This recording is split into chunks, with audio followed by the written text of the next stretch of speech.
ഇങ്ങനെയാണ് സിനിമ എടുക്കുക. അതായത് ഒരു സിനിമയുടെ രണ്ടാം ഭാഗം വരുമ്പോൾ വീണ്ടും നമ്മൾ അമിത പ്രതീക്ഷ എന്തായാലും ഉണ്ടാവും. കാരണം ഒന്നാം ഭാഗം നന്നായി കഴിഞ്ഞാൽ രണ്ടാം ഭാഗത്തിൽ അമിത പ്രതീക്ഷ ഷുവർ ഷോട്ടാണ്.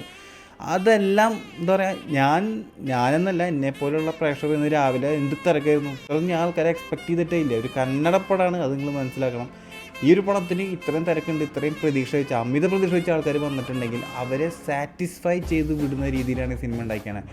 എൻ്റെ മോനെ visuals, VFX, background musics, performance, ഏത് ലെവലിൽ നോക്കിയാലും ഇറ്റ്സ് സൂപ്പർ. എനിക്ക് ഇതിൽ ഫസ്റ്റ് ഹാഫിൽ ചെറിയൊരു ലാഗ് അനുഭവപ്പെട്ടു. അത് എന്തോ ആ ഒരു കഥ ബിൽഡ് ചെയ്ത് വരണതിൻ്റെ ഒരു ചെറിയൊരു കറക്കുണ്ട്.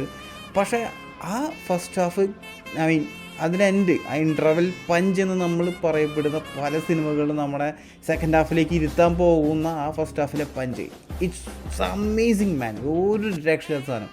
ശരിക്കും എന്താ പറയുക, എനിക്ക് ഭയങ്കര ഇഷ്ടമായി ആ ഫസ്റ്റ് ഹാഫിൻ്റെ എന്താ പറയുക ആ ഇൻ്റർവെൽ സീക്വൻസ്. എന്ത് രസമാണ്. വിത്തൗട്ട് എനി ഡയലോഗ് നമുക്ക് ആ ഫീൽ അത് കൊണ്ടുവരണമെങ്കിൽ അത് നല്ലൊരു മേക്കറിനെ കൊണ്ടേ സാധിക്കുള്ളൂ.